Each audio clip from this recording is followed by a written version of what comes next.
Hey guys, tonight we begin with something that might lull you into the deepest sleep of your life, the utterly exhausting reality of World War II survival. We're diving into what life was really like for ordinary people caught in history's deadliest conflict. Forget the heroic Hollywood movies with their perfectly groomed actors and dramatic music. Those were the sanitized version for people who needed their war stories served with a side of hope and a happy ending. The truth is, if you were dropped into World War II as an average civilian, you probably wouldn't last 48 hours, let alone 6 years. You'd be dead faster than a London air raid siren could warn you to take cover, and believe me, those sirens were pretty quick when the Luftwaffe came calling. So before you get comfortable in your modern bed with its miracle of central heating and structural safety, take a moment to like the video and subscribe, but only if you genuinely enjoy what I do here. And let me know in the comments where you're tuning in from and what time it is for you.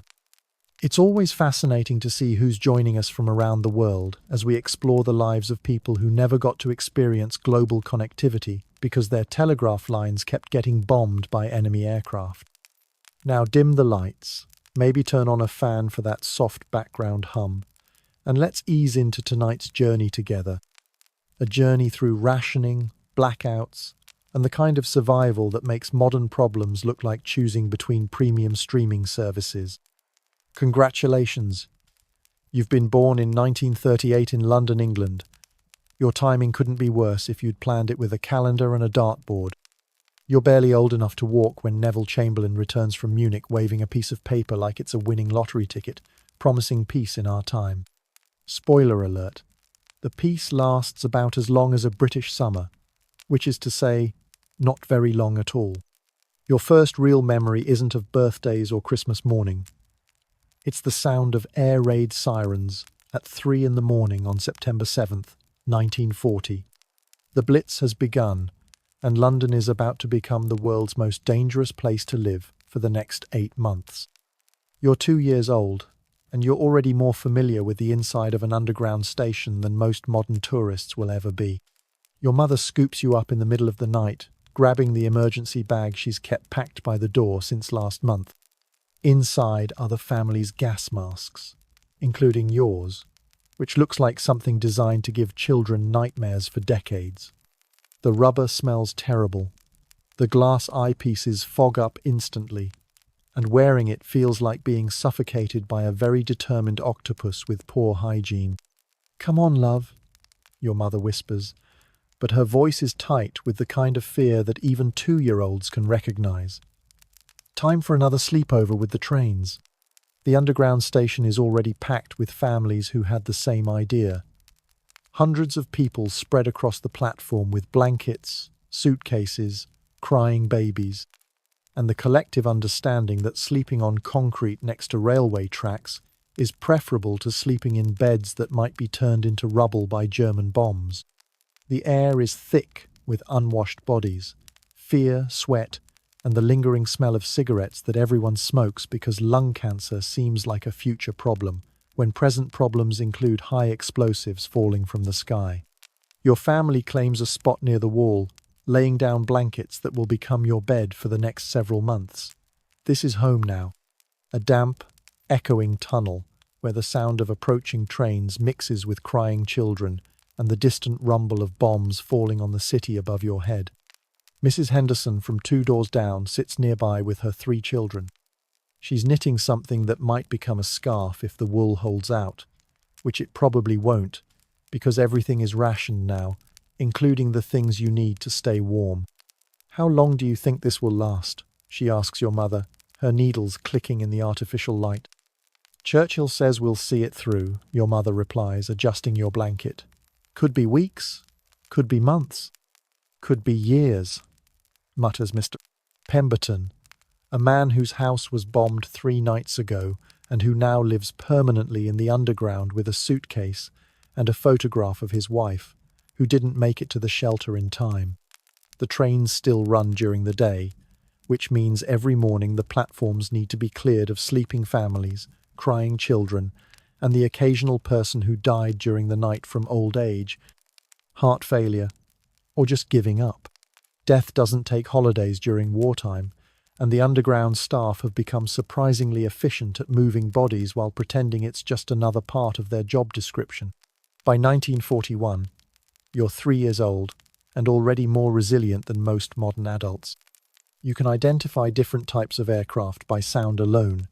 You know the difference between a bomb explosion and a gas main rupture, and you've mastered the art of sleeping through air raids because constant terror is exhausting and the human body eventually decides that unconsciousness is preferable to awareness. Your diet consists mainly of potatoes, bread, and whatever vegetables can be grown in the Victory Garden that's replaced the park where you might have played if there wasn't a war on. Meat is a distant memory. Sugar is more valuable than money. And fresh fruit is something that exists in fairy tales and the dreams of people who remember what oranges taste like. Your mother has become an expert at making meals from practically nothing. Potato soup without potatoes, vegetable stew without vegetables, bread pudding without enough bread or any pudding. She performs miracles with turnips, which are abundant because apparently even the Germans don't want to bomb turnip farms, possibly out of professional courtesy for other people who have to eat terrible food. "What's for dinner, Mum?" you ask one evening, though at 3 years old your vocabulary is limited and your expectations are appropriately low. "Surprise soup," she answers, stirring a pot that contains water, hope, and whatever she managed to find that wasn't obviously poisonous. The surprise is that it tastes like sadness with a hint of desperation, seasoned with the tears of people who remember when food was something you enjoyed rather than something you endured to avoid starvation. Rationing has turned grocery shopping into a complex mathematical equation involving ration books, queue management, and the interpersonal skills necessary to convince shop owners that your family deserves the last tin of whatever they're hoarding behind the counter. Your mother spends more time standing in lines than she does sleeping, which isn't difficult because sleep has become a luxury that requires either exhaustion or alcohol, and alcohol is also rationed. The ration book becomes your family's most valuable possession. 2 ounces of butter per week, if there is butter. 4 ounces of bacon, if there is bacon. 1 pound of sugar per month, which has to last because sugar doesn't grow on trees in wartime Britain, and the trees that might have sugar have been chopped down to build aircraft or burned for fuel because coal is also in short supply. Your clothing consists of hand-me-downs from children who've either outgrown them or died, which in wartime London is an unfortunately common way to acquire new wardrobe items. Everything is patched, repatched, and then patched again until the patches have patches, and the original fabric is just a memory held together by thread and stubborn determination. "Make do and mend" is the government slogan, which is propaganda speak for, "You're not getting new things until this war ends, so learn to love your holes." By 1942, you're 4 years old and the war has become your normal. You don't remember peacetime because peacetime ended when you were barely walking. This is life. Air raids, rationing, blackouts, and the constant presence of adults who smile too brightly while discussing things like casualty reports and invasion plans in voices they think children can't understand. The blackout means every window in London is covered with thick curtains or painted black to prevent light from helping German bombers navigate.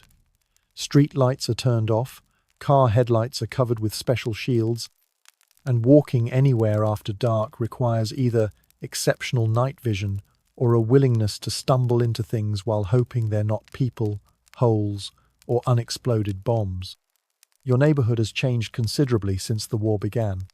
Half the houses on your street are gone, replaced by rubble piles that children use as playgrounds until adults shout at them to get away from the unexploded ordnance. The corner shop where your mother used to buy sweets has become a crater where Mr. Blank Jameson and his entire family disappeared one Tuesday night when a 500-pound bomb decided their building looked like a reasonable target. The new neighbours are usually people whose previous homes have been reduced to architectural memories.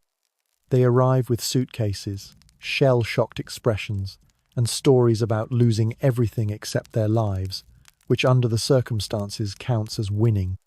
Mrs. Davies moved in next door after her house in Stepney was flattened during a particularly enthusiastic bombing raid. She talks to herself constantly, but quietly, as if she's having conversations with people who used to be there but aren't anymore. "Morning, Mrs. Davies," your mother says when they meet in the hallway. "Oh, hello, dear," Mrs. Davies replies, then turns slightly and adds, "Yes, Albert, I told her about the roof tiles. No, I haven't forgotten about the insurance." Albert was her husband. Albert died 3 months ago when their house collapsed. Albert exists now only in Mrs. Davies' conversations and the increasingly common phenomenon of people talking to ghosts because the living are either dead, missing, or too traumatized to maintain normal social interactions. School, when it happens, takes place in whatever building hasn't been bombed recently. Your classroom moves frequently, sometimes to church basements, sometimes to reinforced shelters, and occasionally to actual school buildings that have managed to avoid being turned into rubble by German engineering students with a specialized degree in explosive architecture.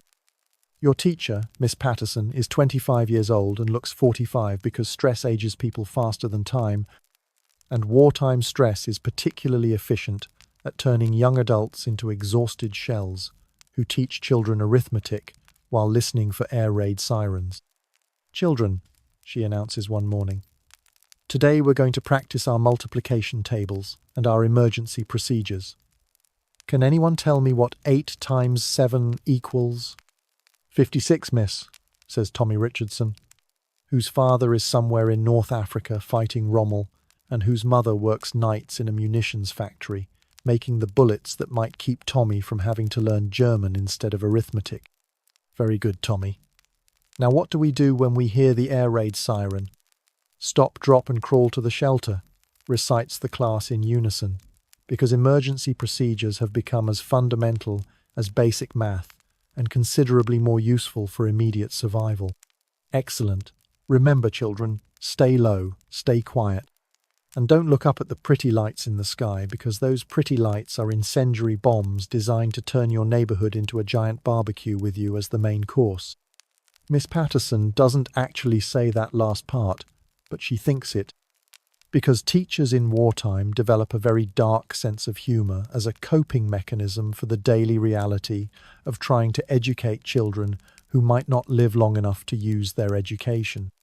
By 1943, you're 5 years old and starting to understand that the war isn't going to end next week like the adults keep promising. The optimistic predictions have been replaced by grim determination and the kind of gallows humor that develops when people realize they're living through history rather than just reading about it in books. The food situation has moved from challenging to creative survival. Your mother has learned to make coffee from acorns, tea from whatever leaves aren't obviously poisonous, and meat substitutes from ingredients that would make modern vegans weep with sympathy for actual vegetables. Spam has become a luxury item, which tells you everything you need to know about how desperate the food situation has become. "What's in the stew tonight, Mum?" you ask. Because at 5 you've learned that asking direct questions sometimes yields useful information about what you're about to put in your mouth. "Victory vegetables," she replies, which is wartime code for, "I have no idea, but it's probably edible and definitely better than starving."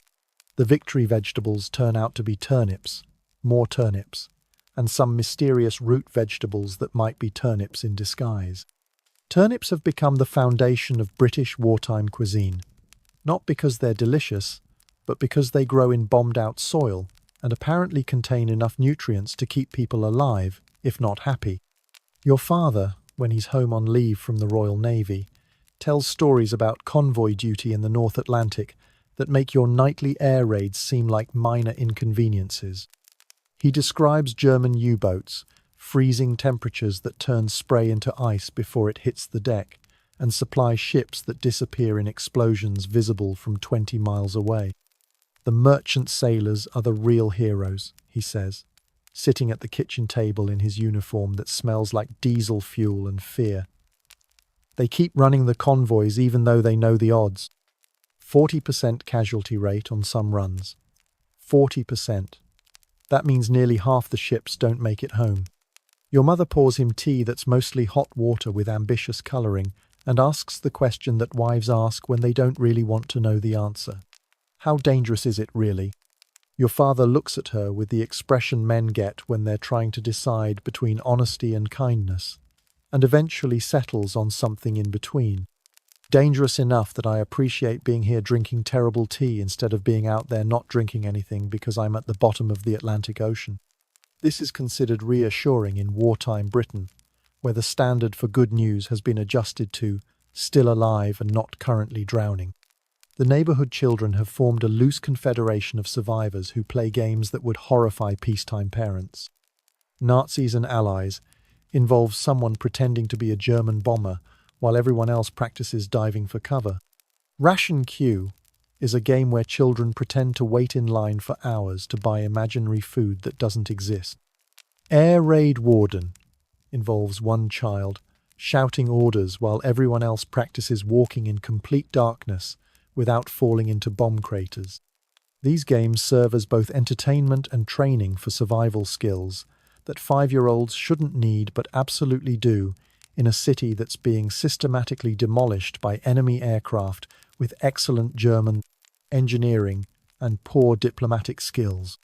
Tommy Richardson has become your best friend, partly because his house is still standing, and partly because he's developed the useful skill of finding edible plants in bomb debris. Tommy can identify which weeds are safe to eat, which berries won't kill you immediately, and which mushrooms are worth the risk of potential poisoning versus certain starvation. "Look what I found," Tommy announces one afternoon, holding up something that might be a carrot or might be a root that's masquerading as a carrot to avoid being classified as inedible. "What is it?" you ask. Because wartime has taught you to be suspicious of anything that claims to be food. "Don't know," Tommy admits. "But my mum says if it doesn't move when you poke it and it's not obviously rotten, it's probably worth trying." This represents the height of wartime culinary standards. Not moving, not rotten, probably won't cause immediate death. By 1944, you're 6 years old and day has happened, which means adults are cautiously optimistic that the war might end sometime before you turn 30. The invasion of Normandy is discussed in hushed tones by people who understand that optimism in wartime is dangerous because hope deferred makes the heart sick, and everyone's heart is already pretty sick from 6 years of systematic disappointment. The bombing raids have decreased, partly because the Germans are busy being invaded, and partly because they're running out of planes, pilots, and fuel to waste on bombing London when they need all three, to prevent their own cities from being turned into rubble by Allied aircraft with equally excellent engineering and similarly poor diplomatic skills.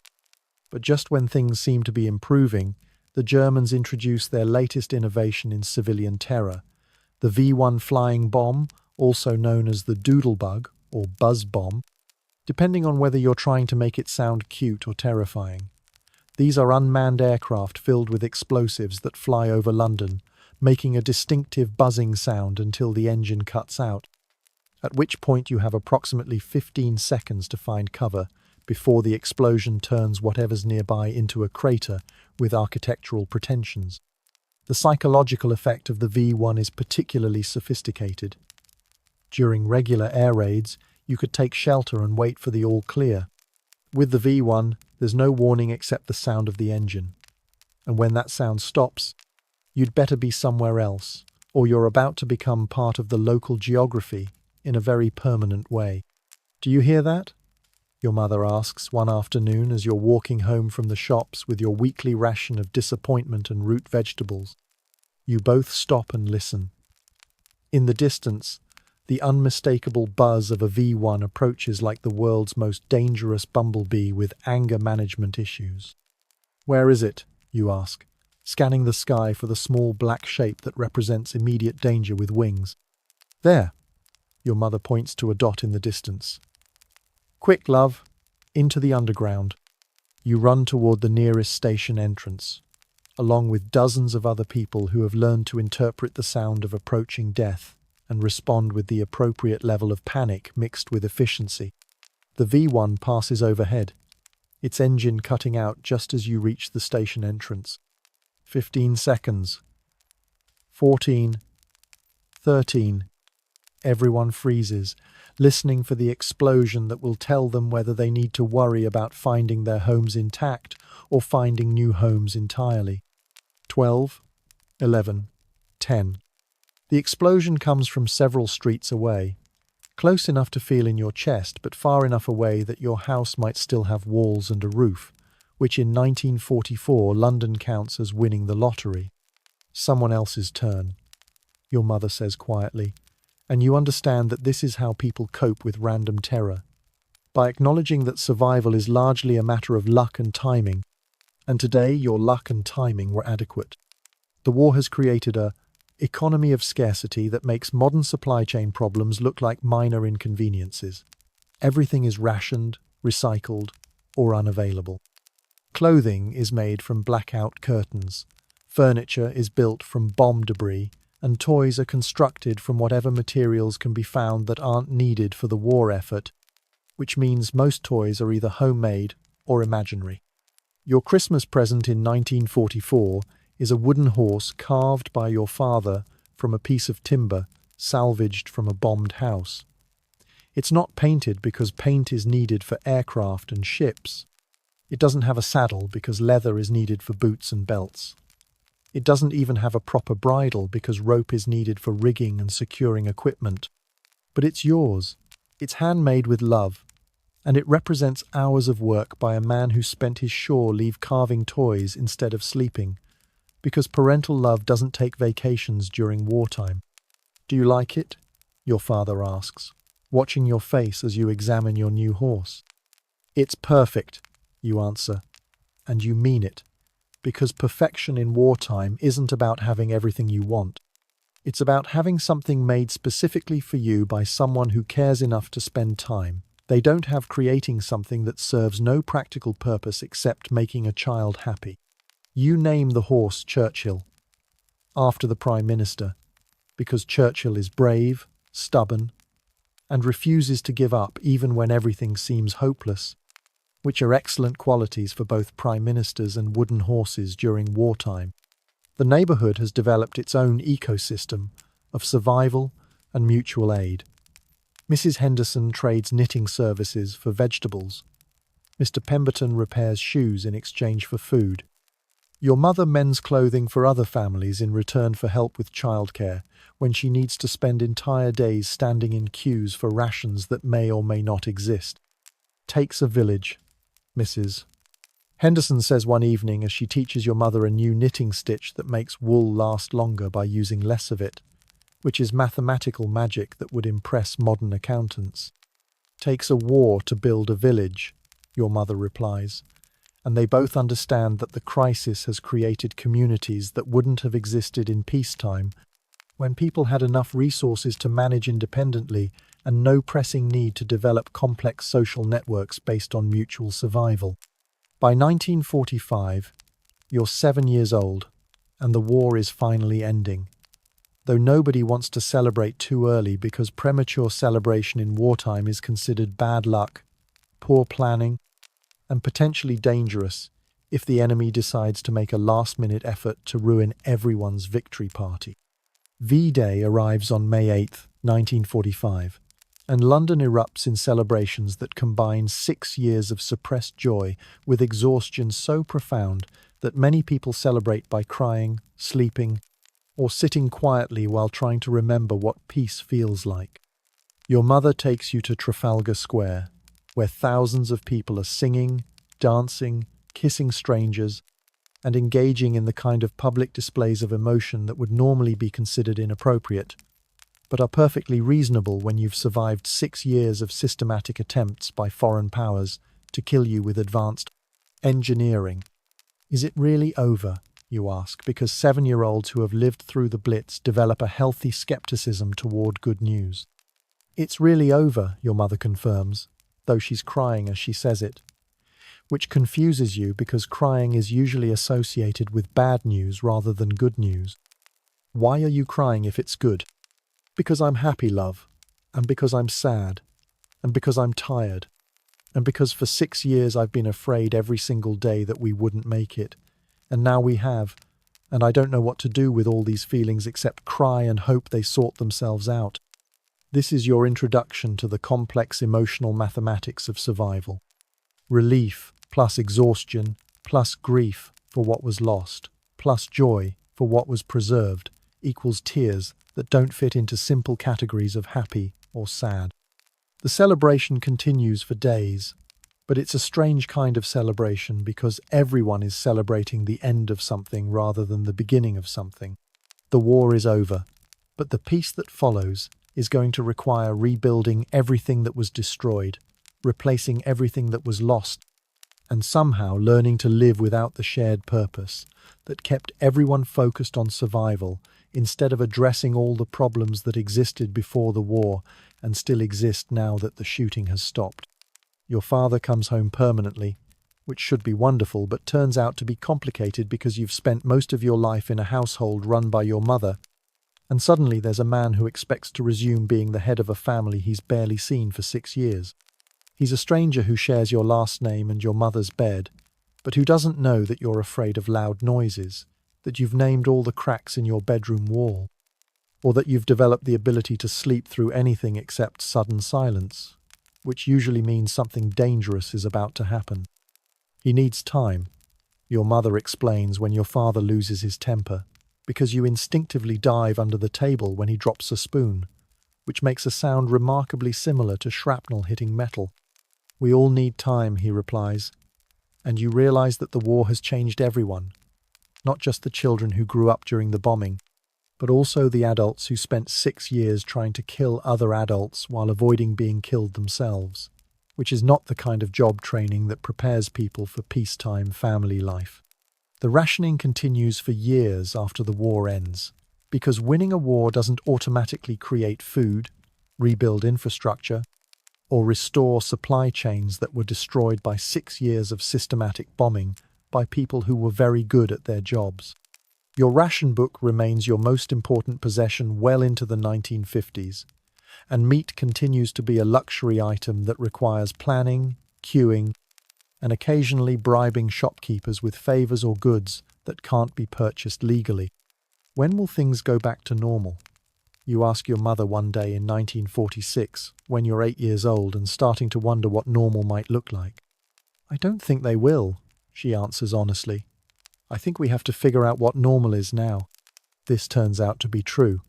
Normal becomes something that includes air raid shelters that are now used for storage, gas masks that are kept in closets just in case, and adults who occasionally stop conversations to listen for aircraft engines, even though the war has been over for years, and the planes overhead are probably just commercial flights, carrying people on holiday to places that weren't bombed during the war. The children who grew up during the Blitz develop into adults with unusual skills and perspectives. You can sleep anywhere, eat anything, and remain calm during emergencies that send normal people into panic. You can identify structural damage by sound, estimate the size of explosions by the way windows rattle, and maintain optimism in situations that would depress professional pessimists. But you also startle at unexpected noises, feel nervous when separated from emergency supplies, and sometimes dream about air raid sirens even decades after the last bomb fell on London. The war ends, but the war doesn't end.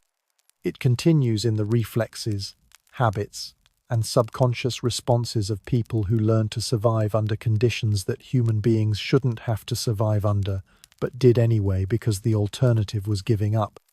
And giving up wasn't really an option when there were children to protect and a civilization to preserve. School resumes in actual school buildings instead of bomb shelters, which is an improvement in terms of lighting, heating, and not having to pause lessons every time trains go by. But the education you receive is different from peacetime education, because your teachers are people who spent 6 years learning that textbook knowledge means nothing if you can't apply it to immediate survival problems. Miss Patterson, who somehow survived the war despite looking like she aged 20 years in 6, teaches arithmetic using examples from rationing, geography using bomber flight paths, and history using current events that are still too recent to be properly historical. "Can anyone tell me how to calculate the area of a circle?"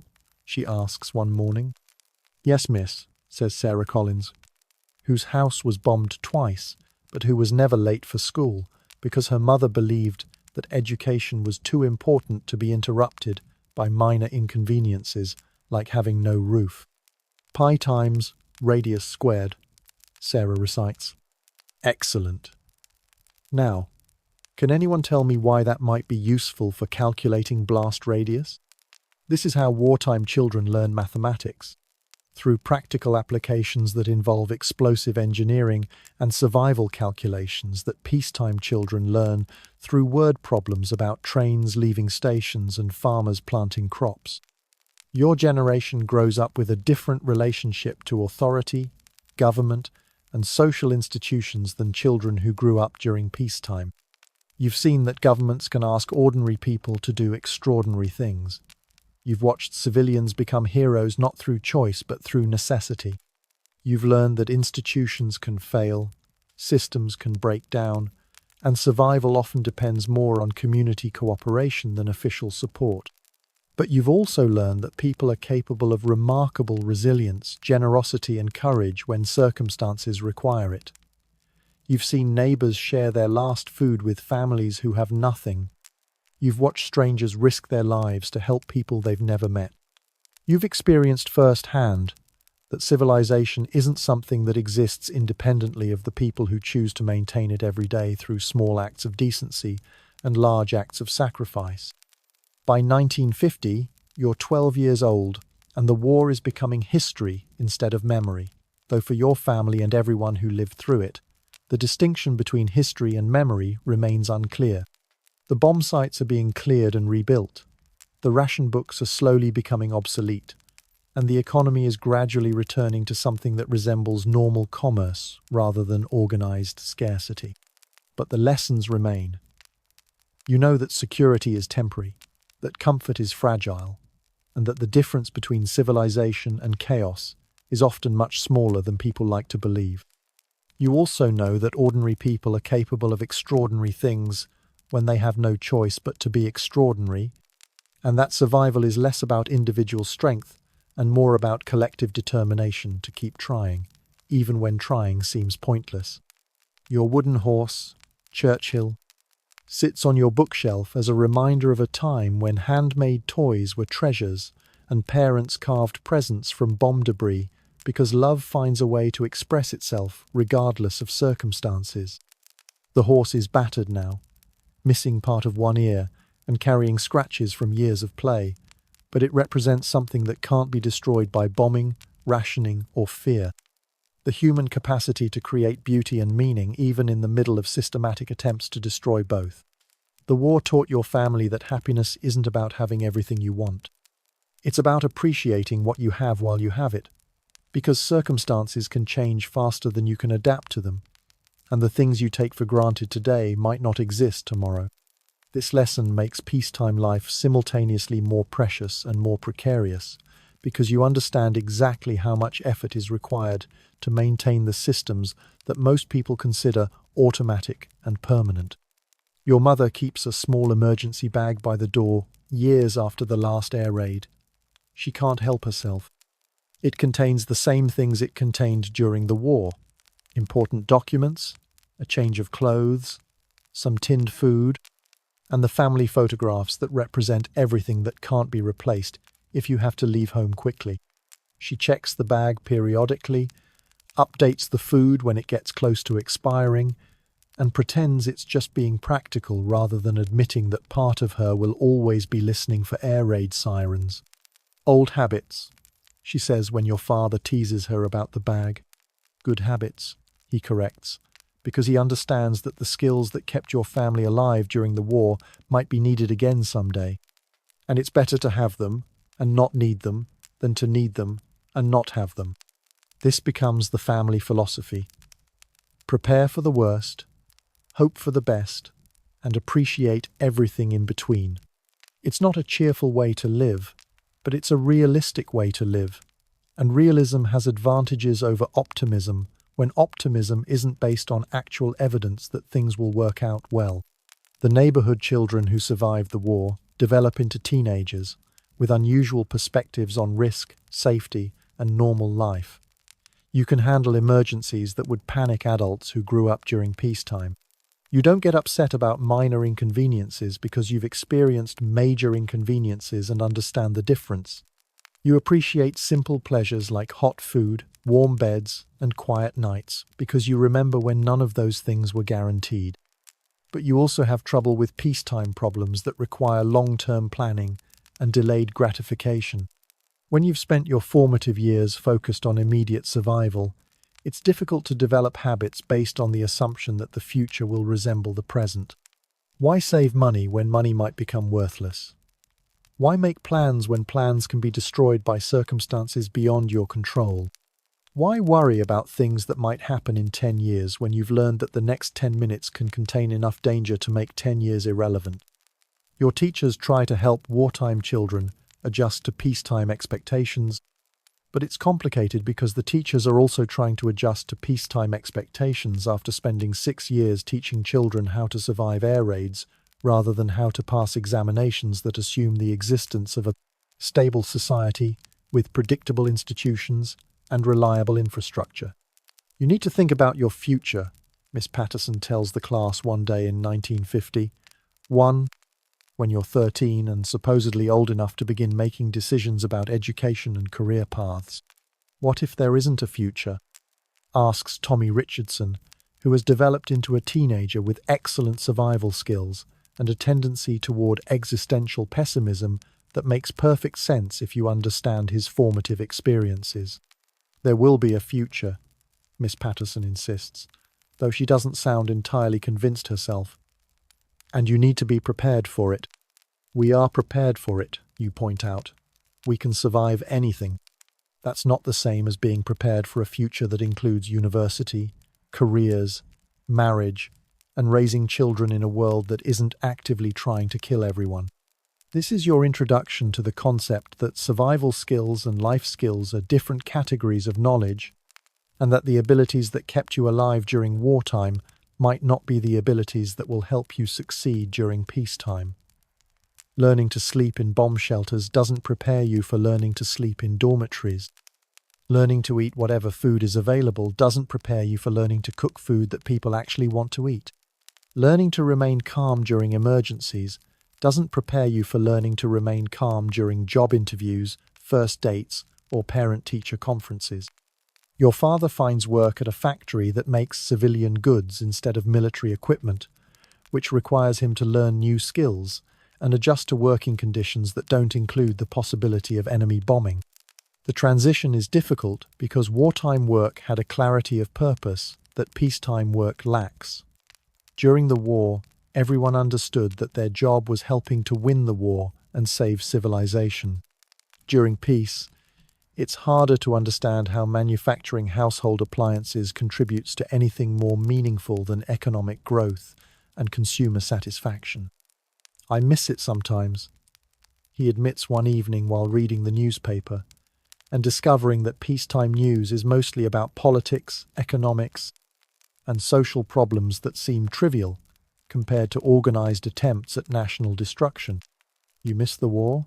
Your mother asks, because missing the war seems like the kind of thing that should be discussed carefully. I miss the purpose, he clarifies. I miss knowing that what I was doing mattered. I miss working with people who would do anything to help each other because we were all trying to survive the same threat. The threat is gone, your mother points out. The threat is gone, but so is the cooperation. People are going back to worrying about themselves instead of worrying about everyone. This is the peacetime paradox. The crisis that brought out the best in people also created conditions that were terrible for people. And ending the crisis means losing both the terrible conditions and the best behavior that the conditions inspired. Peace is better than war, but peace doesn't automatically create the social solidarity that war created through shared danger and mutual dependence. Your family settles into peacetime routines that feel strange after years of emergency schedules and crisis management. Meals happen at regular times instead of whenever food is available, and air raids aren't happening. Sleep happens at night instead of whenever exhaustion overcomes fear. Planning happens for weeks and months instead of hours and days. But underneath the peacetime routines, the wartime habits persist. Your mother still listens to the radio news several times per day, checking for information about international tensions that might indicate approaching danger. Your father still keeps tools and supplies that would be useful for emergency repairs, evacuation, or survival without modern conveniences. You still feel most comfortable when you know where the exits are and how to get to them quickly. These habits seem paranoid to people who didn't live through the war, but they seem sensible to people who understand that international stability is maintained by systems that can fail and agreements that can be broken by leaders who value power more than peace. The war ended, but the reasons wars happen didn't end. The capacity for human beings to choose violence over cooperation didn't end. The possibility of finding yourself in circumstances that require survival skills rather than life skills didn't end. By 1955, you're 17 years old and facing decisions about education, career, and adult life, in a world that has achieved something resembling stability, but hasn't achieved anything resembling certainty. The Cold War has replaced the Hot War, which means the threat of total destruction still exists, but is managed through diplomacy, espionage, and the kind of international negotiations that assume all parties are rational actors who prefer survival to mutual annihilation. The grammar school you attend is filled with students who fall into two categories: children who lived through the war and children who were born after it ended. The difference between these groups is immediately obvious to anyone who understands what to look for. The wartime children are quieter, more serious, and better at sharing resources.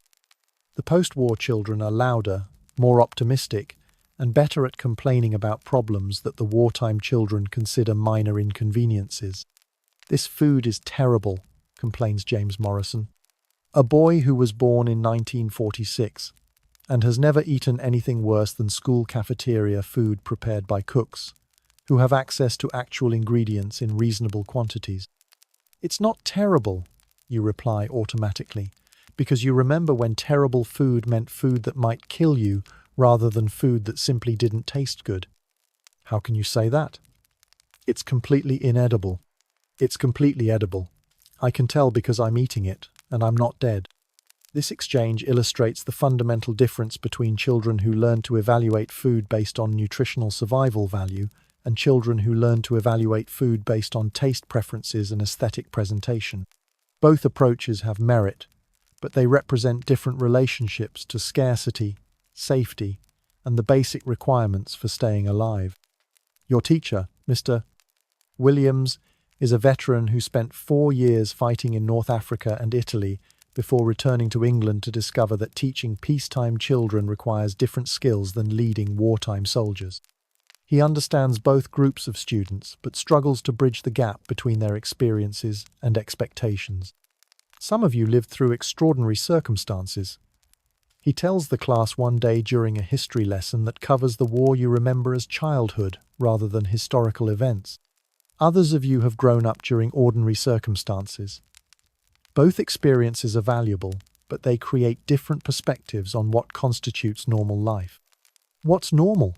asks Sarah Collins, who survived 2 house bombings and still flinches when planes fly overhead, even though the planes are now commercial aircraft carrying passengers on holiday rather than military aircraft carrying explosives for civilian targets.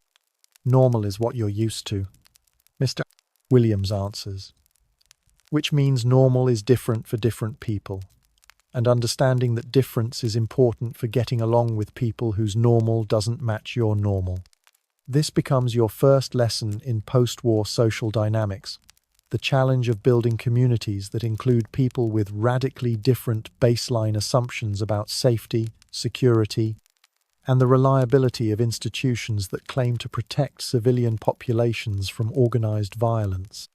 Your generation of wartime survivors develops into young adults who are simultaneously more resilient and more cautious than their peacetime counterparts. You can handle emergencies, adapt to changing circumstances, and maintain optimism during difficult situations. But you also have trouble trusting long-term stability, making plans that assume continuity, and believing promises made by authorities who claim that bad things won't happen again. You worry too much, your girlfriend tells you one evening in 1956, when you're 18, and trying to learn how to have normal teenage concerns like dating, dancing, and planning for university instead of abnormal wartime concerns like survival, rationing, and avoiding explosive death from the sky. I worry the right amount, you reply, because experience has taught you that people who don't worry enough often don't survive long enough to learn from their mistakes. What are you worried about? Everything. The Russians, nuclear weapons, economic collapse, social breakdown, international tensions, domestic politics. The possibility that everything we've rebuilt since the war could be destroyed faster than it was built. Those things probably won't happen. Probably. But probably isn't the same as definitely. And definitely is what you need if you're going to base your life plans on assumptions about future stability. Your girlfriend, whose name is Margaret and who was born in 1947, represents the post-war generation that grows up, assuming peace is normal and war is an aberration that happens to other people in other places during other times. She makes plans that extend years into the future. She saves money for things she wants to buy eventually. She believes that education will lead to career opportunities that will provide financial security and social advancement. These beliefs seem reasonable to people who haven't experienced systematic attempts to destroy the infrastructure that supports education, careers, financial security, and social advancement. They seem naive to people who have watched those systems collapse under pressure and understand exactly how much effort is required to maintain them against forces that prefer chaos to order. I want to get married, Margaret announces one evening in 1957, when you're 19 and supposedly old enough to make decisions about permanent commitments to other people. Why, you ask? Because wartime children learn to question assumptions that peacetime children accept automatically. Because I love you, and because marriage is what people do when they love each other and want to build a life together. What if there isn't a life to build? What if everything falls apart again? Then we'll face it together instead of facing it alone. This represents a fundamental difference in approaches to uncertainty. Margaret's approach assumes that partnership provides additional security and that sharing risks makes them more manageable. Your approach assumes that partnerships create additional vulnerabilities and that sharing risks means more people get hurt when things go wrong. Both approaches have merit, but they're based on different experiences with whether other people represent sources of support or sources of additional responsibility during emergencies. Margaret grew up in a stable family during peaceful times and learned that relationships provide safety. You grew up in a family under attack during wartime and learned that relationships provide motivation to survive, but also create additional people to worry about protecting. You marry Margaret in 1958, partly because you love her, and partly because the alternative is spending your life alone with your wartime memories and peacetime anxieties, which seems like a waste of whatever time you have before the next crisis arrives. The wedding is small, inexpensive, and practical, because you've learned not to invest too heavily in celebrations that assume the future will resemble the present. Your father gives a speech at the reception that summarizes the wartime generation's approach to marriage, family, and long-term planning in an uncertain world. Marriage is like surviving a war, he tells the guests, who include both wartime survivors and peacetime optimists. It requires partnership, compromise, and the understanding that you're stronger together than you are apart. But it also requires recognizing that strength doesn't guarantee survival, partnership doesn't prevent problems, and compromise doesn't eliminate conflict. What it does guarantee is that whatever happens, you'll face it with someone who has chosen to face it with you. The speech is simultaneously romantic and pessimistic, which accurately reflects the worldview of people who have experienced both the best and worst of human behavior under extreme circumstances. Love exists, but love doesn't prevent war. Partnership matters, but partnership doesn't guarantee peace.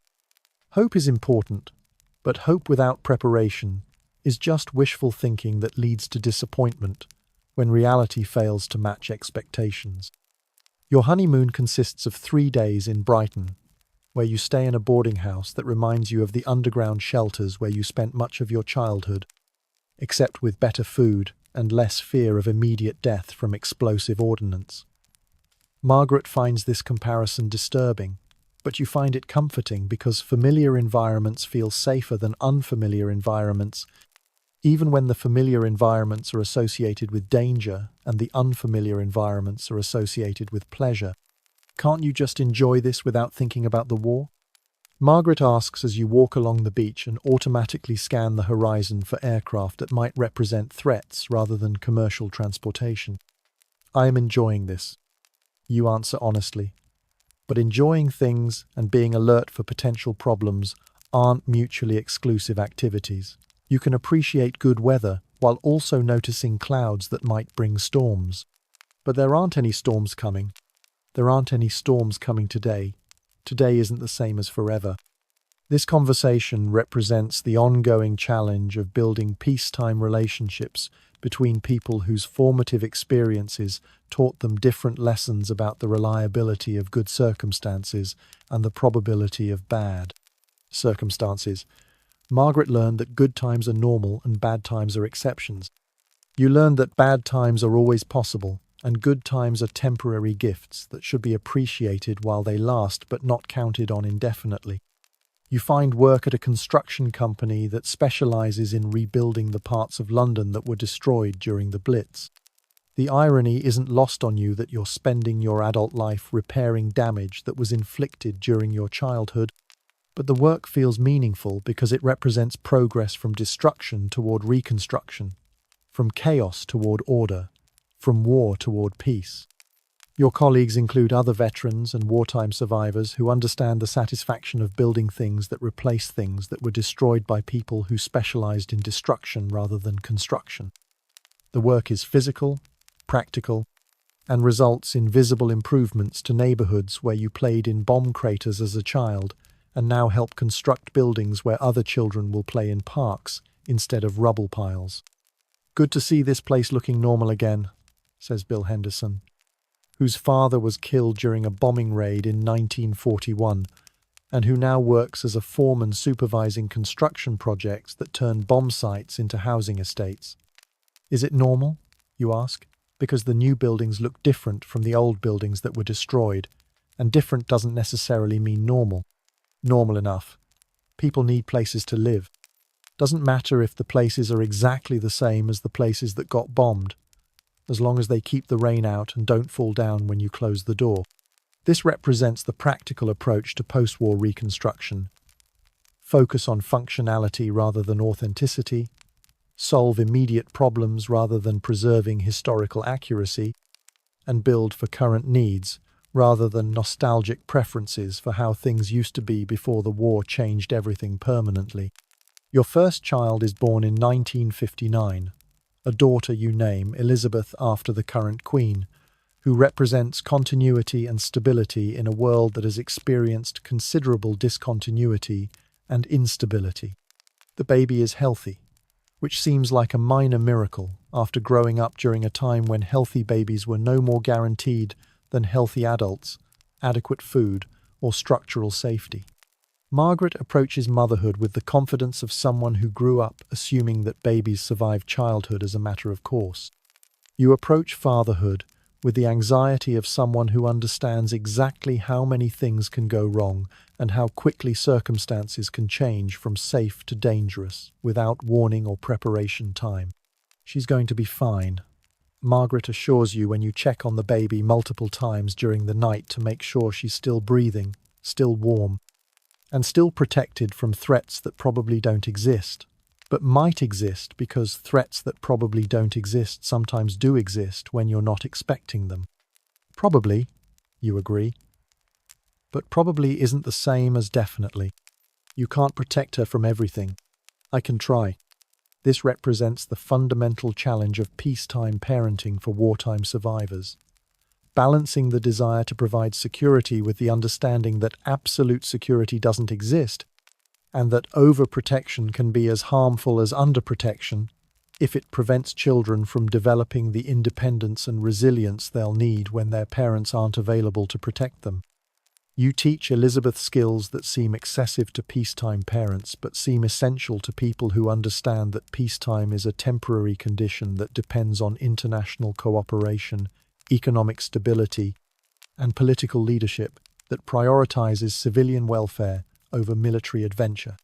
She learns to find food in wild places, to navigate without maps, to stay calm during emergencies, and to evaluate situations quickly enough to make survival decisions under pressure.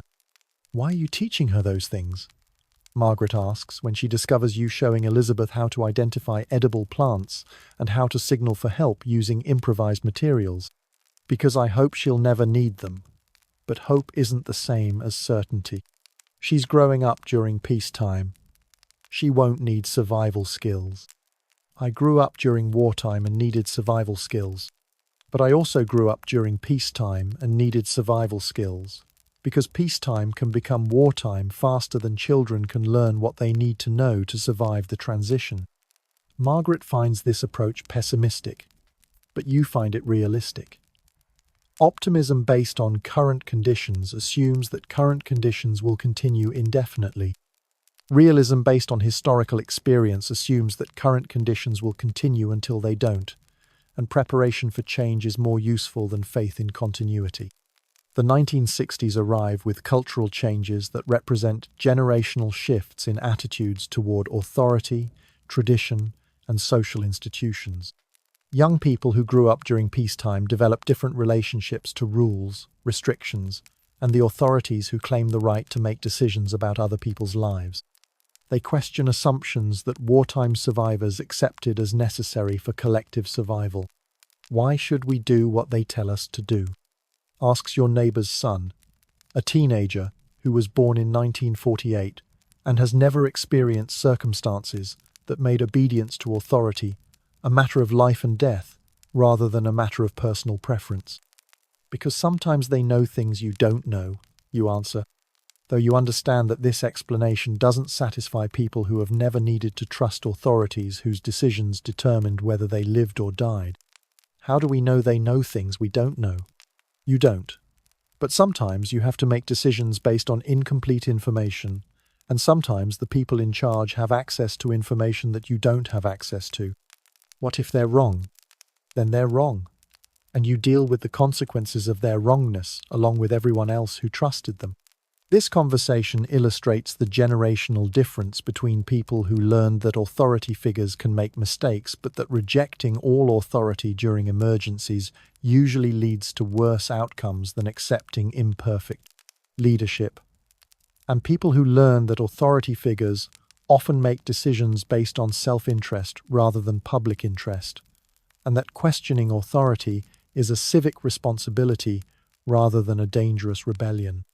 Both perspectives have merit, but they create tension between people who prioritize stability and people who prioritize justice, between people who value order and people who value freedom, between people who focus on collective survival and people who focus on individual rights.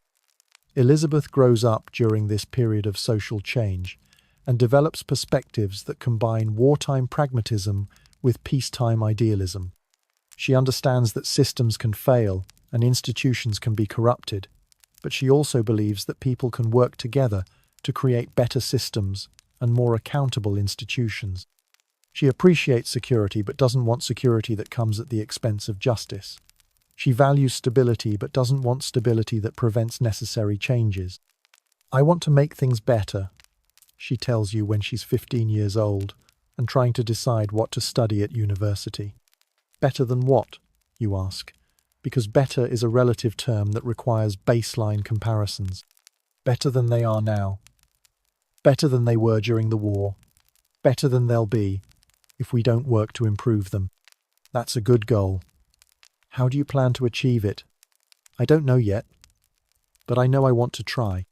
This represents the optimism of people who grew up with enough security to believe that improvement is possible and enough education to understand that improvement requires effort rather than hope.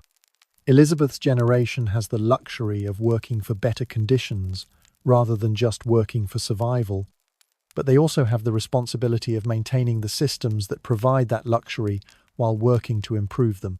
Your marriage to Margaret evolves into a partnership that combines different approaches to uncertainty, planning, and risk management.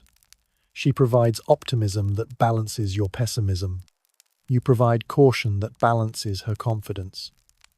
Together, you create a household that prepares for problems while hoping they won't occur, that values stability while adapting to change, that appreciates security while working to extend security to other people who haven't been as fortunate. We're good together. Margaret observes one evening in 1968.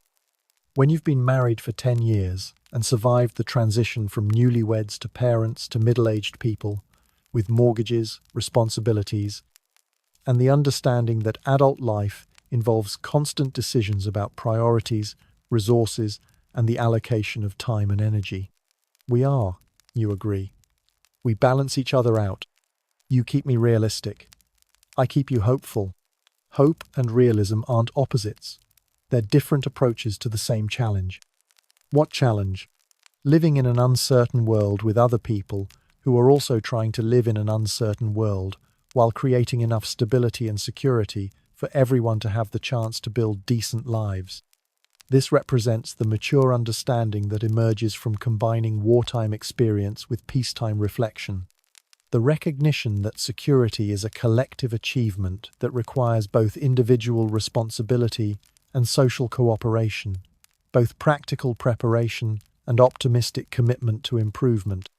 By 1970, you're 32 years old and Elizabeth is 11, old enough to understand family history but young enough to consider the war ancient history rather than formative experience. She knows the stories, but stories aren't the same as memories, and memories aren't the same as lived experience that shapes fundamental assumptions about safety, security, and the reliability of peaceful conditions. Tell me about the war again, she requests one evening when she's working on a school project about 20th century history. What do you want to know? What was it really like? Not the historical facts. What was it like to live through it? You consider how to explain experiences that shaped your entire worldview to someone whose worldview was shaped by completely different experiences. It was like living inside uncertainty. Every day you woke up, not knowing if your house would still be standing when you went to sleep. Every meal you ate knowing it might be the last good meal for weeks. Every goodbye you said to people knowing they might not come back. But it was also like living inside community. People helped each other because everyone understood that survival depended on cooperation. Strangers shared resources because hoarding didn't help anyone if everyone died. Families became closer because external threats made internal conflicts seem trivial. Do you miss it? I miss parts of it. I miss the clarity of purpose. I miss the way people worked together. I miss knowing that what we were doing mattered for something bigger than ourselves. But I don't miss the fear, the hunger, the cold, or watching good people die for stupid reasons. Would you want me to experience something like that? No. I want you to learn from our experience without having to repeat it. I want you to understand that the security you take for granted requires constant effort to maintain, and that the freedoms you enjoy depend on people being willing to defend them when they're threatened. This represents the challenge of transmitting lessons from traumatic experiences to people who haven't experienced trauma, how to communicate the importance of preparedness without creating anxiety, how to teach resilience without creating fear, how to pass on wisdom without passing on damage. The 1970s bring economic challenges that remind people who lived through wartime rationing that scarcity can return even during peacetime, though economic scarcity is different from wartime scarcity because it's caused by political and financial decisions rather than military attacks. The oil crisis creates fuel shortages that require rationing and queuing systems that remind wartime survivors of the systems they used to distribute food and supplies during the Blitz. This feels familiar. You tell Margaret one day as you wait in line to buy petrol that costs more than it used to cost and isn't always available when you need it. It's not the same, she points out, because economic shortages don't include the possibility of immediate death from aerial bombardment. No, it's not the same. But it's similar enough to remind people that the systems we depend on can be disrupted by circumstances beyond our individual control. Are you worried? I'm concerned. Worried implies that I think something terrible is definitely going to happen. Concerned means I think something problematic might happen, and we should be prepared to handle it if it does. This distinction becomes important for understanding how wartime experience influences responses to peacetime challenges. Wartime survivors don't necessarily expect the worst possible outcomes, but they do expect that outcomes might be worse than optimists predict, and they prefer to be prepared for worse outcomes rather than surprised by them. Elizabeth graduates from university in 1978 with a degree in social work because she wants to help people navigate systems that are designed to provide support but often create additional problems for people who are already dealing with difficult circumstances. Her career choice reflects the values that emerge from growing up in a household that combined wartime pragmatism with peacetime idealism. The understanding that problems are real and solutions are possible, but that solutions require both individual effort and systemic change. I want to work with families who are struggling, she explains when you ask about her career plans. That's good work. What kind of struggling? All kinds. Poverty, unemployment, housing problems, family conflicts, mental health issues. People who need help figuring out how to access resources and navigate bureaucracies that are supposed to help them, but often make things more complicated. That sounds like work that matters. It is work that matters. But it's also frustrating work because individual help doesn't solve systemic problems, and systemic problems affect individuals in ways that individual help can't address. This represents the evolution of wartime values into peacetime applications, the understanding that survival depends on both individual capability and social systems, and that improving survival rates requires working on both individual and systemic levels simultaneously. Your career in construction evolves into supervisory and management roles that involve coordinating projects rather than performing physical labor. The transition is partly due to age and partly due to experience that has taught you how to organize resources efficiently, anticipate problems before they become crises, and manage teams of people with different skills and different approaches to work. You're good at this.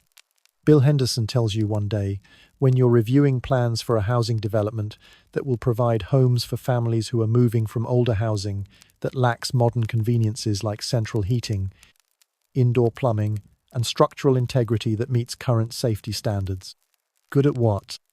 Managing people, keeping projects on schedule, making sure things get done properly. Wartime training? You explain. When you grow up during a time when poor organization can get people killed, you learn to pay attention to details and think about what could go wrong before it goes wrong. Most people don't have wartime training. Most people don't need wartime training. But the skills are useful even when the stakes aren't life and death. This represents one of the positive long-term effects of surviving difficult circumstances. The development of abilities that remain useful after the circumstances that required them have ended.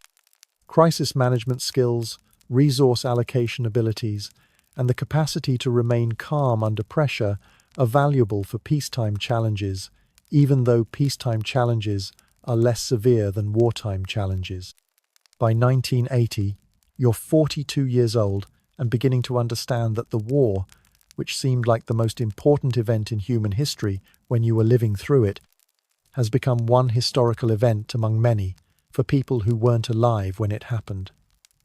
Elizabeth's friends know about World War II the way you knew about World War I, as something that happened to previous generations and shaped the world they inherited but doesn't directly affect their daily lives or immediate decisions. It's strange.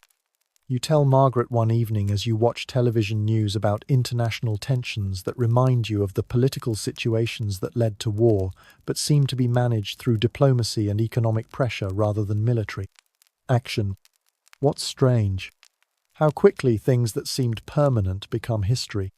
How quickly experiences that shaped everything about how you see the world become interesting stories that other people listen to politely but don't really understand. Does that bother you? Not exactly. It's probably good that younger people don't carry around the fears and anxieties that come from living through traumatic events. But it's also concerning that they might not understand how quickly peaceful circumstances can change into violent circumstances if people aren't careful about maintaining the systems that prevent conflicts from escalating into wars. This represents the ongoing challenge of historical memory.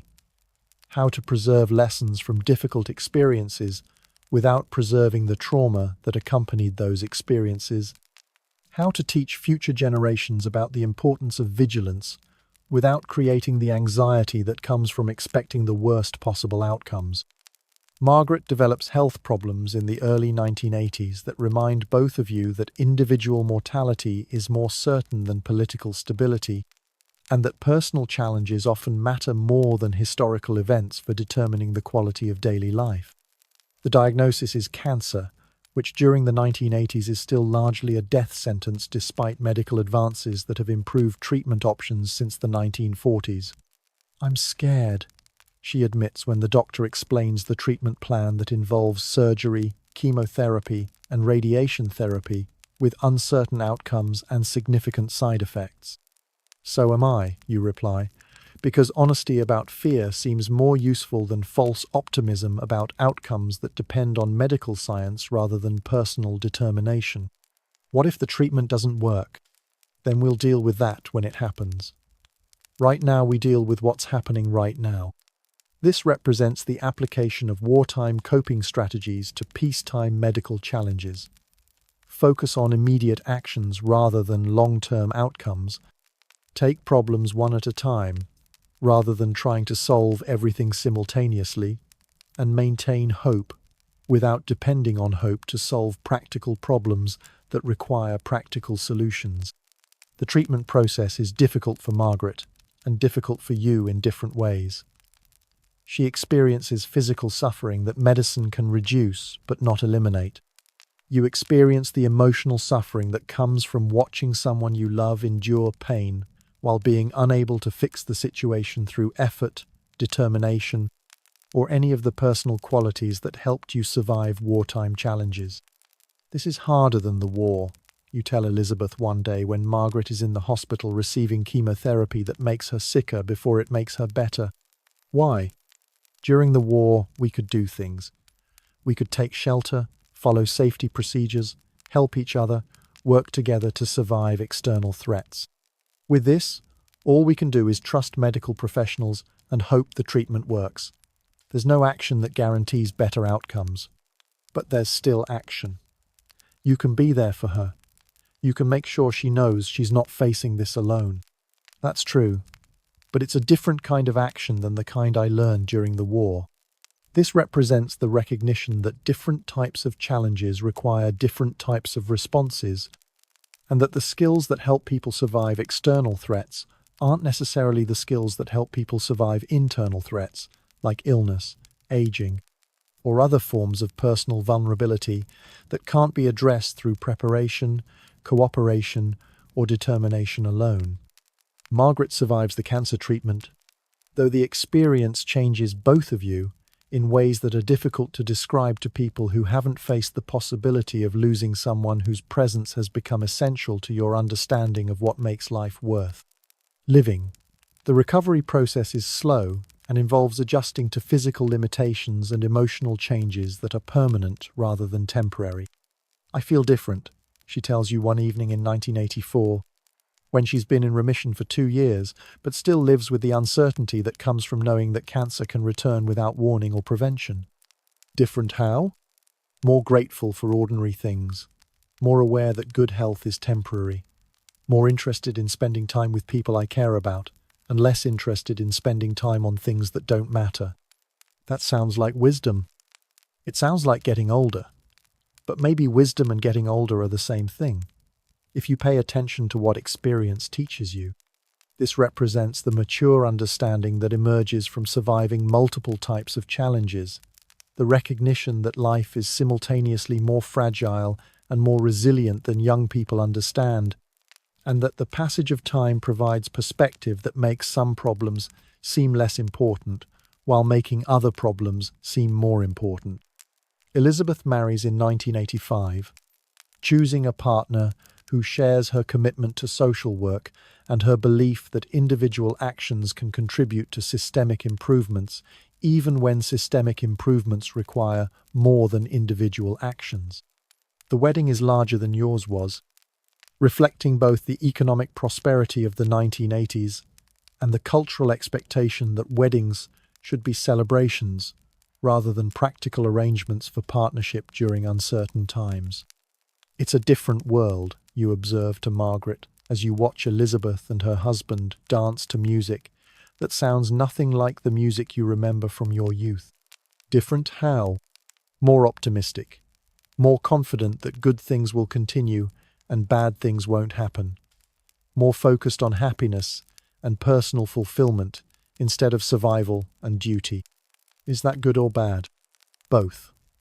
Good, because people should be able to focus on happiness when they have the security to do so. Bad, because happiness depends on security, and security depends on people understanding that it requires maintenance and protection. This represents the ongoing tension between appreciating peacetime prosperity and worrying about the complacency that peacetime prosperity can create if people assume that current conditions are permanent rather than achievements that require ongoing effort to maintain. Your grandchildren, born in the late 1980s and early 1990s, grow up in a world that bears little resemblance to the world you knew as a child.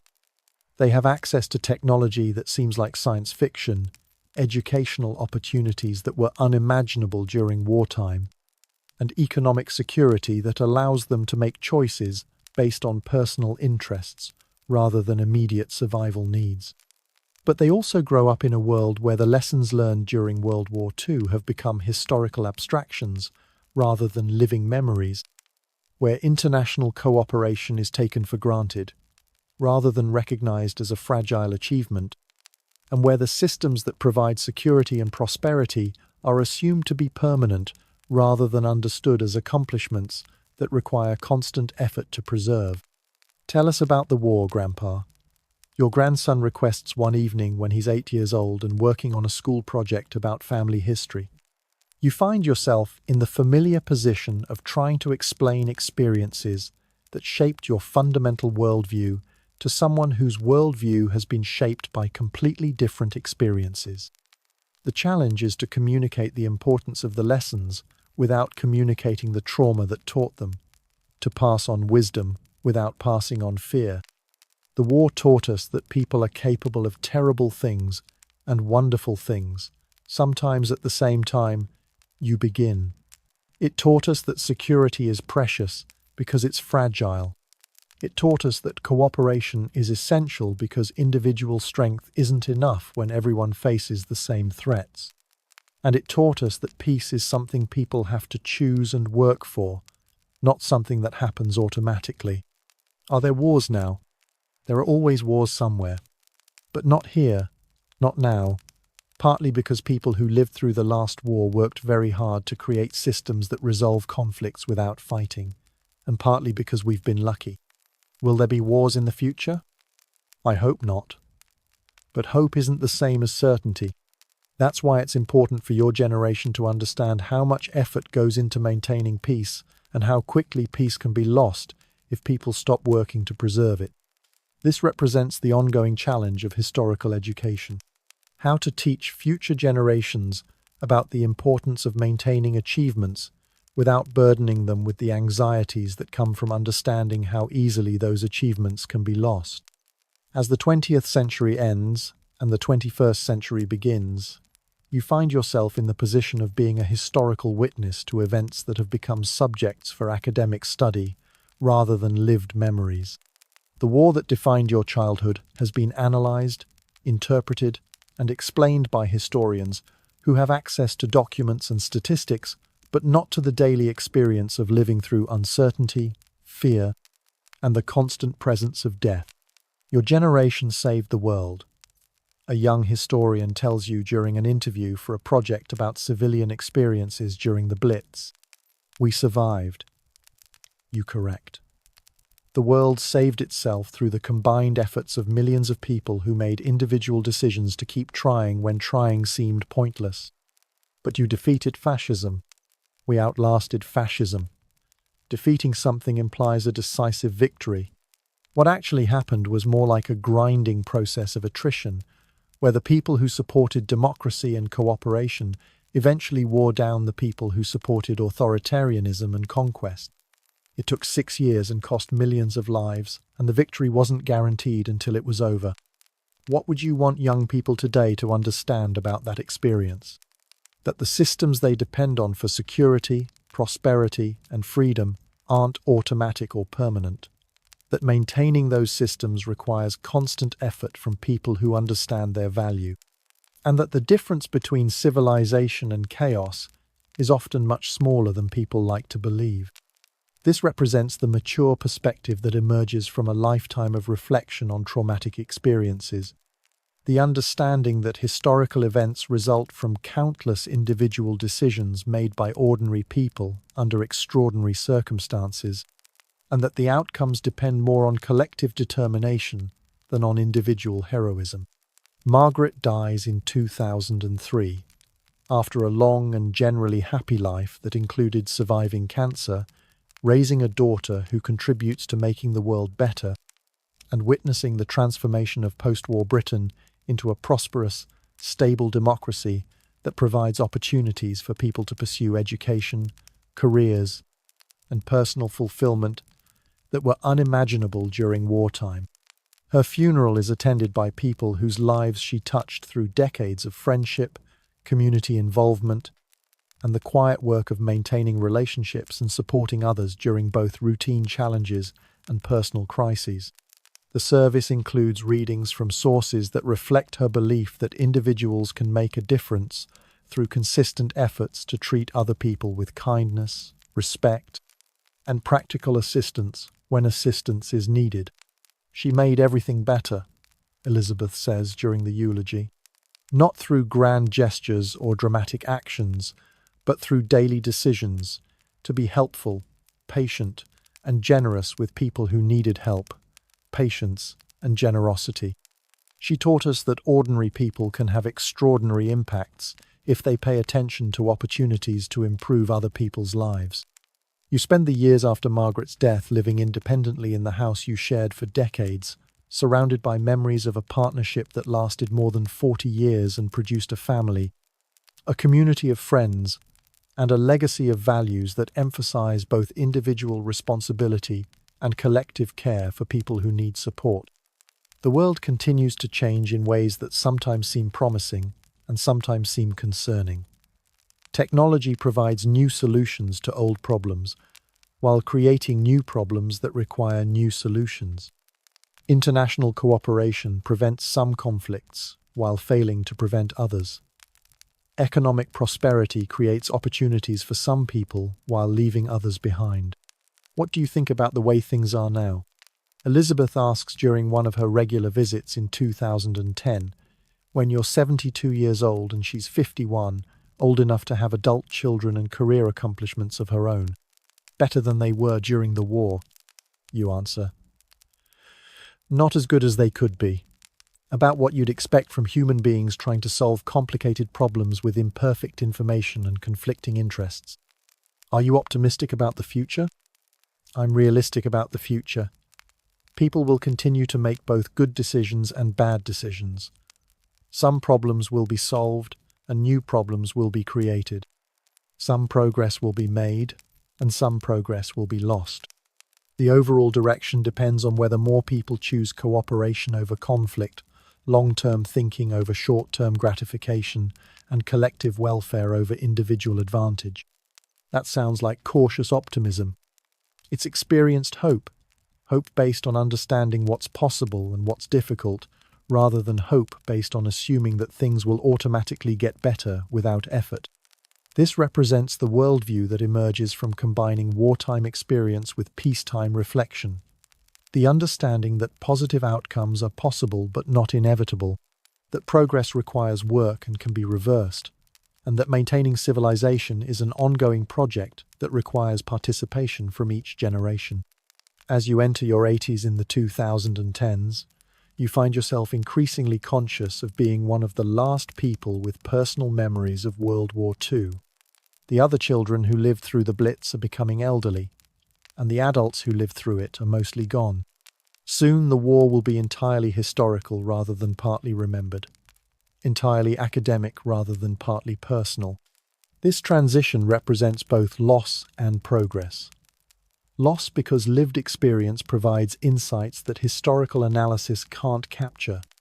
Progress because societies that have moved beyond traumatic experiences into peaceful prosperity have achieved something worth celebrating, even if that achievement requires constant effort to maintain. I want to understand what it was really like. Your great-grandson tells you one afternoon when he's 15 years old and trying to complete a school project about family history during the 20th century. You find yourself, once again, trying to explain experiences that shaped your fundamental understanding of life to someone whose fundamental understanding has been shaped by completely different experiences. The challenge remains the same: how to communicate important lessons without overwhelming him with information that might create anxiety about problems he's unlikely to face. It was like living inside uncertainty while trying to maintain hope. You tell him. Every day required decisions about how to balance caution with optimism, how to prepare for problems while working for solutions, how to protect yourself and your family while also helping other people who needed protection. It was terrible and inspiring at the same time. Terrible because of the constant fear, hunger, and loss. Inspiring because of the way people helped each other and refused to give up, even when giving up seemed like the reasonable response to impossible circumstances. How did you not give up? Mostly because giving up wasn't really an option. When you're responsible for other people and other people are depending on you, you keep going because stopping means everyone fails together. Also because we didn't know how long it would last. If someone had told us in 1939 that the war would continue for 6 years, some people might have given up. But since we only knew about today and tomorrow, we could manage today and tomorrow, and eventually today and tomorrow added up to survival. What was the hardest part? The uncertainty. Not knowing if your family would be alive when you came home. Not knowing if your home would be standing when you got back from the shelter. Not knowing if the food you had today would be the last food for weeks. Not knowing if the war would end next month or next decade. Uncertainty is harder to deal with than actual problems because you can't solve uncertainty with action. You can only endure it with patience and hope. What was the best part? The community. The way strangers became neighbors and neighbors became family because everyone understood that survival depended on cooperation. The way people shared resources they couldn't afford to share because hoarding didn't help anyone if everyone died. The way children and adults learned from each other because traditional age hierarchies mattered less than practical knowledge about staying alive. This conversation represents the ongoing effort to transmit historical wisdom across generational boundaries, to help people who live in security understand both the cost of that security and the effort required to maintain it. Your great-grandson listens carefully and asks thoughtful questions that demonstrate he's trying to understand, rather than just completing an assignment. This gives you hope that some aspects of wartime experience can be communicated to people who haven't lived through war, and that historical lessons can influence contemporary decisions even when the historical circumstances that taught those lessons no longer exist. Do you think something like that could happen again? He asks. Something like that could always happen again, you answer honestly. The specific circumstances that led to World War II are unlikely to be repeated exactly, but other circumstances could lead to other conflicts that would require the same kinds of individual and collective responses. The important thing is to understand that peace and security aren't automatic.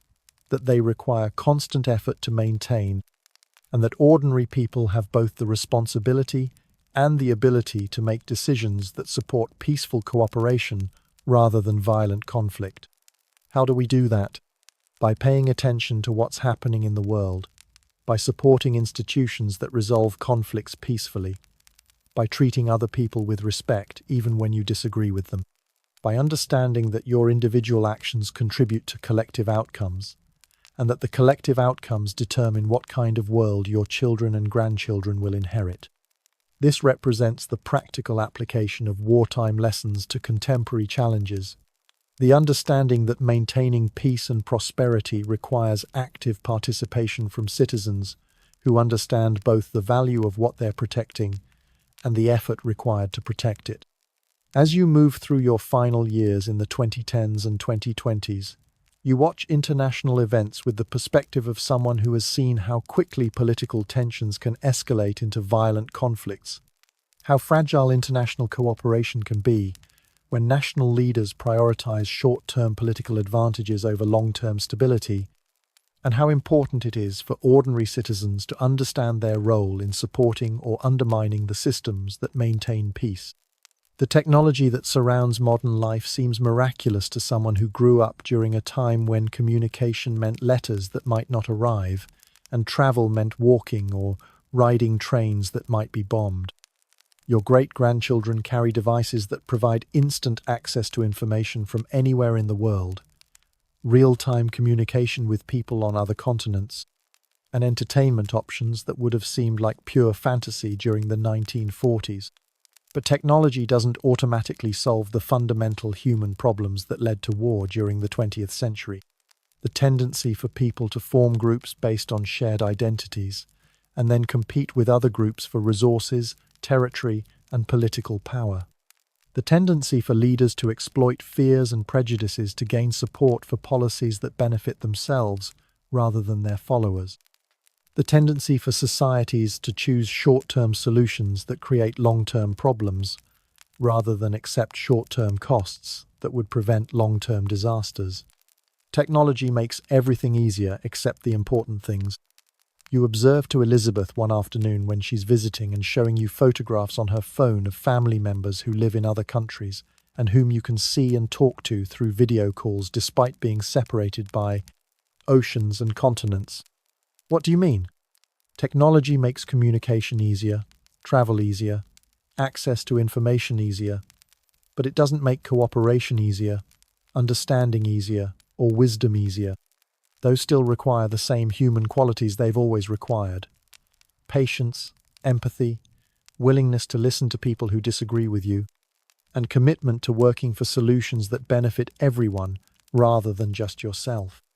Do you think people today have those qualities? Some do, some don't. About the same percentage as during any other time in history.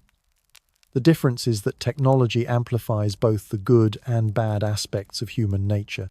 People who want to help others can help more people more effectively. People who want to hurt others can hurt more people more effectively.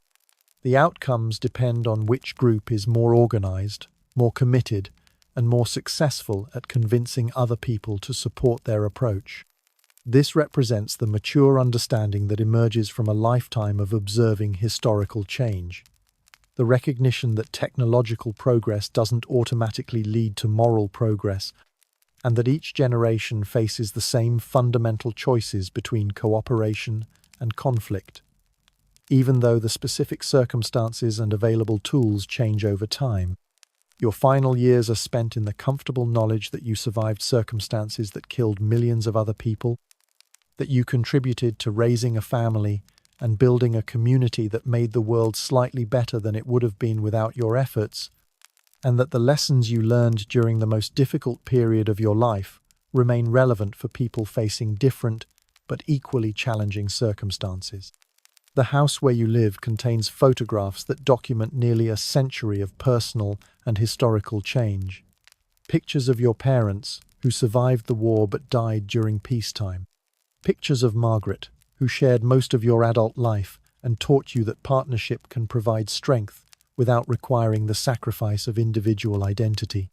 Pictures of Elizabeth, who inherited both your caution and Margaret's optimism and used both qualities to build a career helping other people navigate difficult circumstances. Pictures of grandchildren and great-grandchildren who represent the continuation of your family line and the transmission of whatever wisdom you managed to acquire through decades of experience with both crisis and prosperity, loss and recovery, fear and hope. What do you want people to remember about your generation? A young journalist asks during one of the final interviews you give about wartime experiences. That we were ordinary people who faced extraordinary circumstances and did our best to respond with courage, cooperation, and determination to protect the things that mattered most. That we made mistakes and learned from them.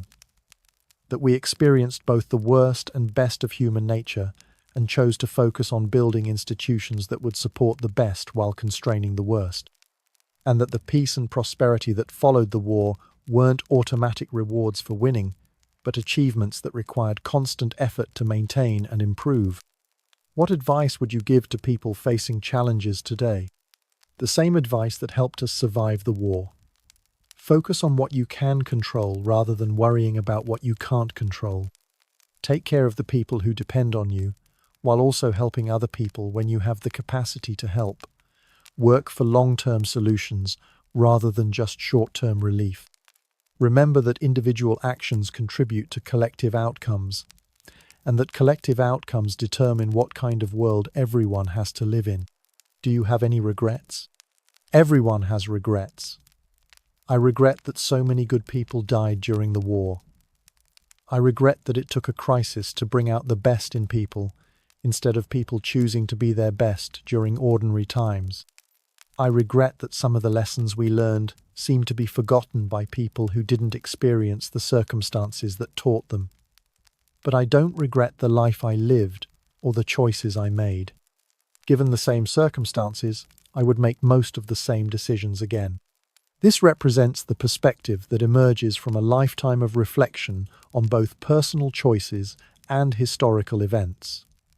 The understanding that life involves constant decisions between imperfect options, that some outcomes depend on individual actions, while others depend on circumstances beyond individual control.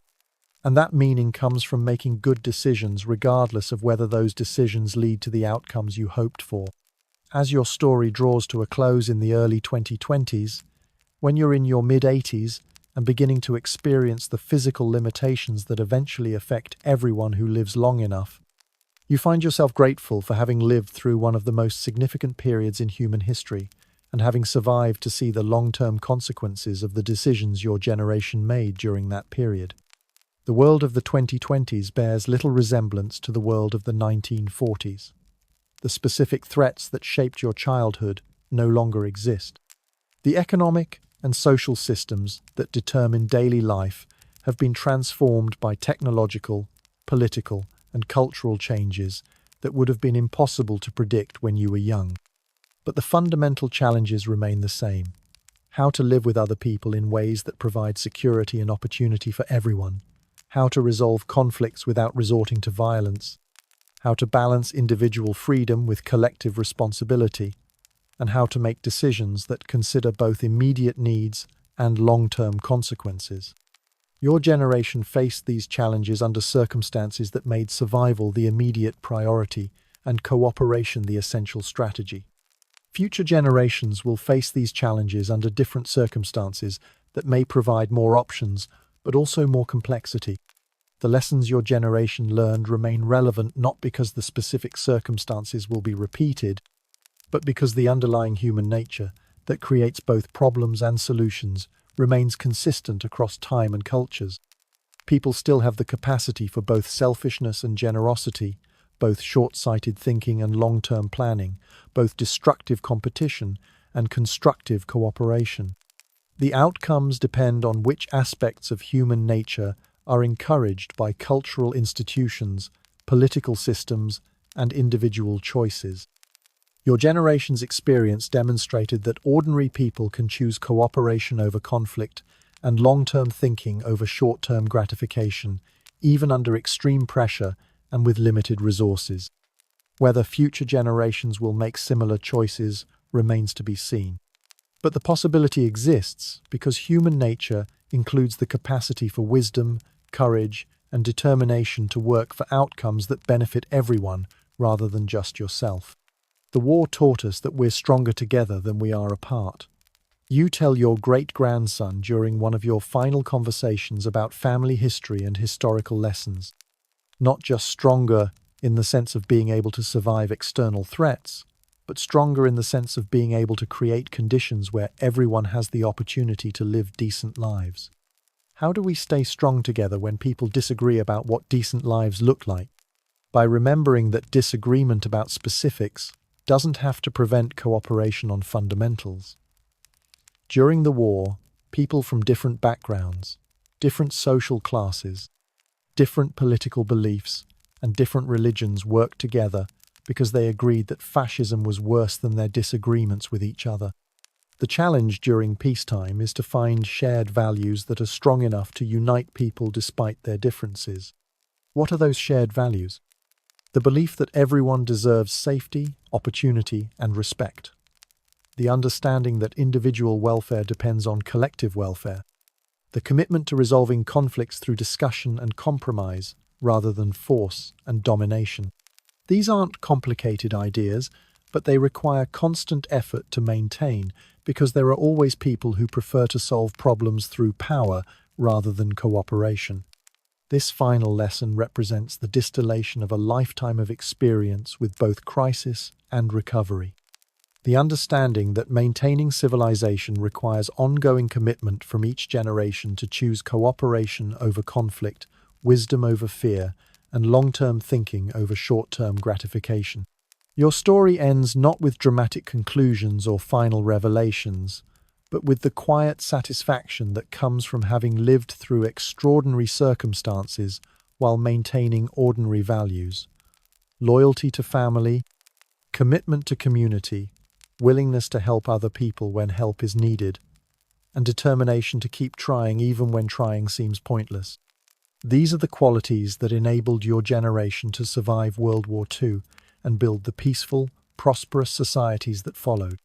They remain the qualities that future generations will need to address their own challenges and maintain the achievements that previous generations created through effort, sacrifice, and stubborn refusal to give up when giving up seemed like the reasonable response to impossible circumstances.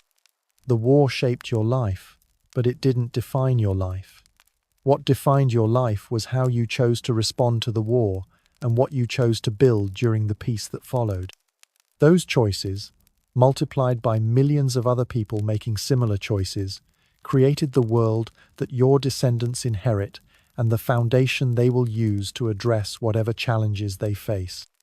Your legacy isn't just the family you raised or the work you accomplished, but the example you provided of how ordinary people can respond to extraordinary circumstances with courage, cooperation, and determination to create better outcomes for everyone.